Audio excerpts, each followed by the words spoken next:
ప్రభుత్వ whip MLA ఆది శ్రీనివాస్ ఉన్నారు, మాట్లాడదాం. స్పీకర్ ఇచ్చినటువంటి దానిపైన బీఆర్ఎస్ నుంచి పెద్ద ఎత్తున విమర్శలు వస్తూ ఉన్నాయి. ఇది ఏకపక్షంగా తీసుకున్నది, నిష్పక్షపాతంగా తీసుకున్నటువంటి నిర్ణయం కాదు, ఆధారాలు ఉన్నాయి. గతంలో వాళ్ళు పార్టీ మారినట్టు వాళ్ళే వీడియోలో చెప్పారు. ఈ నిర్ణయం పైన వాళ్ళు హైకోర్టుకి వెళ్తామంటారు. 2 సంవత్సరాల నుంచి వాళ్ళ విమర్శలు చూసినాం.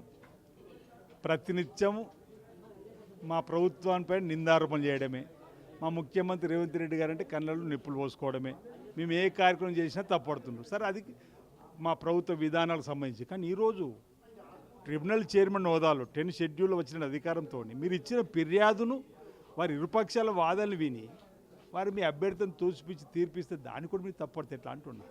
మీరు వ్యక్తిగతంగా నిందారోపణ చేయడాన్ని మీరు తప్పడుతున్నారు. ఎస్, మీరు అన్నట్టుగా మీకు నచ్చకపోతే పై కొట్టుకోతే వెళ్ళండి. వారు ఏది ఇరుపక్షాల వాదాలు విన్న తర్వాత మెరిట్స్ ప్రకారం తీసుకున్న తీర్పును మీరు ఏకంగా ఇక్కడ తప్పొట్టే విధంగా మాట్లాడాలని మీ తప్పడుతూ ఉన్నాం. నిజంగా ఫిరాయింపులపై మాట్లాడే నైతికత బీఆర్ఎస్ పార్టీకి ఉందండి? 10 ఏళ్లల్లో 38 పైచిలకు మంది ఎమ్మెల్యేలు మీరు పార్టీ మార్చుకున్నారు. అంతేందుకు ఈరోజు మాట్లాడినటువంటి వివేకానంద గారు టీడీపీ నుంచి బీఆర్ఎస్కి వచ్చినాడు కదా. అంటే ఒక విషయం ముఖ్యంగా మా తలసాని శ్రీనివాసరావు గారు టీడీపీ అనుకుంటా, సబితమ్మ మా కాంగ్రెస్ పార్టీ నుంచి గెలిచిపోతే మీరు మంత్రులు చేసిరు అక్కడ. మీరు ఈరోజు ప్రజాస్వామ్యం గురించి మాట్లాడడం, ప్రజాస్వామ్యం కూనేందు మాట్లాడడం, దయ్యాలు వేదలు వల్లించినట్టు కాబట్టి మరొకటి ఏందో అంటున్నా. ఇది సరికాదు. స్పీకర్ గారి నిర్ణయాన్ని మేము స్వాగతిస్తూ ఉన్నాం. వారికి ఉన్నటువంటి ఆలోచన, వారి ముందు ఉన్నటువంటి సాక్ష్యాల ప్రకారం తీసుకున్నట్టుగా భావిస్తూ ఉన్నాం. స్పీకర్ని ప్రభావితం చేశారు. గతంలో ముఖ్యమంత్రి మాట్లాడిన మాటలు అట్లనే ప్రెజరైజ్ చేశాయి. ఉప ఎన్నికలు రావు, ఏమి రావు రాష్ట్రం అన్నటువంటి స్టేట్మెంటు. సో ప్రభావితమై స్పీకర్ని ప్రభావితం చేశారు ముఖ్యమంత్రి అంటున్నారు. అరే, అప్పుడు 38 మంది పార్టీ ఫిరాయించినప్పుడు వచ్చిన ఎన్నికలు దాని దృష్టి పెట్టుకు అని ఉంటారు. ఉప ఎన్నికలకు సంబంధించిన అంశంలో ఒకవేళ మాట్లాడితే వచ్చిన ఉప ఎన్నికలు 2 కూడా కాంగ్రెస్ పార్టీ వశమైనాయి. నీ బీఆర్ఎస్కి సంబంధించినాయి కదా. మీరు పరిపాలనకు సంబంధించినటువంటి ప్రశ్నలు వేరు, ఈరోజు ఇక్కడ ట్రిబ్యునల్లో వచ్చిన తీర్పు ప్రశ్నలు వేరు.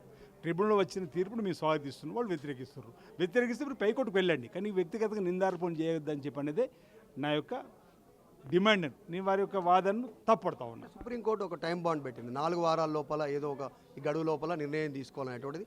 ఆ బాండ్ టైం బాండ్ ఉంది కాబట్టి హడావుడి చేసి నిర్ణయం, మిగతా 5 మంది సంగతి ఏంటి అనేటువంటి నిర్ణయం తీసుకోకపోతే ఎందుకు తీసుకోలేమంటారు. నిర్ణయం తీసుకుంటామో టైం బాండ్ ప్రకారం గౌరవించినట్టే కదా.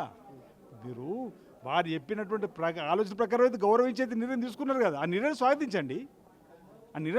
మీకు నచ్చకపోతే పైకోర్టుకు వెళ్తే వెళ్ళండి, అంతేగాని వ్యక్తిగతంగా నిందారోపణ కరెక్ట్ కాదు కాదని అనేది నా ఆలోచన. ఒక ఆరోపణ చేస్తూ ఉన్నారు. గతంలో వాళ్ళు స్టేట్మెంట్ చేశారు, వీడియోల రూపంలో కానీ వాళ్ళ సందర్భాలకు పార్టీ మారేమో అభివృద్ధి కోసం అనేటువంటి స్టేట్మెంట్ చేశారు. అట్లా ఉంటే వాళ్ళందరూ పార్టీ కార్యక్రమాలకు హాజరు కావాలనేటువంటి డిమాండ్ మీరు తెరపైకి తెస్తామంటున్నారు. లేదు, ఇప్పుడు వారు ముఖ్యమంత్రి హోదాలో ఉన్నటువంటి వారిని కలిసి ప్రయత్నం చేసి వాళ్ళ నియోజకవర్గ అభివృద్ధి కోసం కలిసి ఉంటారు. బీఆర్ఎస్ పార్టీ రాకంటే ముందు అందరు ముఖ్యమంత్రులు అన్ని పార్టీలు వాళ్ళు కలిసేవాళ్ళు. వీళ్ళు వచ్చిన తర్వాత కలిసిన వాడంతా నావాడని చెప్పుకోవడం వల్ల భయపడి ఈరోజు పోలేని పరిస్థితి. కానీ ఆ సంస్కృతి తిరిగి రాస్తున్నాం మేము. ఏ పార్టీ సాధించినప్పుడు వచ్చినా మా ముఖ్యమంత్రి గారు వాళ్ళని స్వాగతిస్తుంటే వాళ్ళు అడిగిన పనులు ఇస్తున్నారు. మనం మీరు ఆదిలాబాద్లో చూసారు కదా, పాయల్ శంకర్ గారు కూడా మా నియోజకవర్గాన్ని అడగగా నిధులు ఇచ్చిందని చెప్పిన ఆ విధమైన సంస్కృతితో మేము ముందుకు పోతా ఉన్నాం.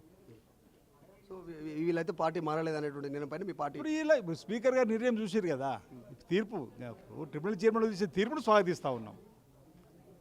రైట్, ఇది ఆది శ్రీనివాస్ విప్ స్టేట్మెంట్ చేస్తూ ఉన్నారు. స్పీకర్ నిర్ణయాన్ని స్వాగతిస్తున్నాం అనేటువంటి స్టేట్మెంట్ చేస్తూ ఉన్నారు.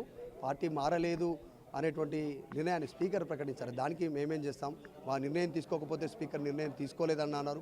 ఇప్పుడు నిర్ణయం తీసుకుంటే ఈ రకమైనటువంటి స్టేట్మెంట్ చేస్తూ ఉన్నారు. గతంలో బీఆర్ఎస్కి సంబంధించినటువంటి ప్రభుత్వ హయాంలో అనేకమైనటువంటి ఫిరాయింపుకు సంబంధించినటువంటి అంశాలు తెరపైకి వచ్చాయి. దాదాపు 35 నుంచి 36 మంది ఎమ్మెల్యేలు పార్టీ మారినటువంటి పరిస్థితి, వివిధ పార్టీలలో గెలిచి వచ్చిన వారికి మంత్రి పదవులు ఇచ్చినటువంటి సిచ్యువేషన్ ఉంది అనేటువంటి ఆరోపణ చేస్తూ ఉన్నారు విప్ ఆది శ్రీనివాస్.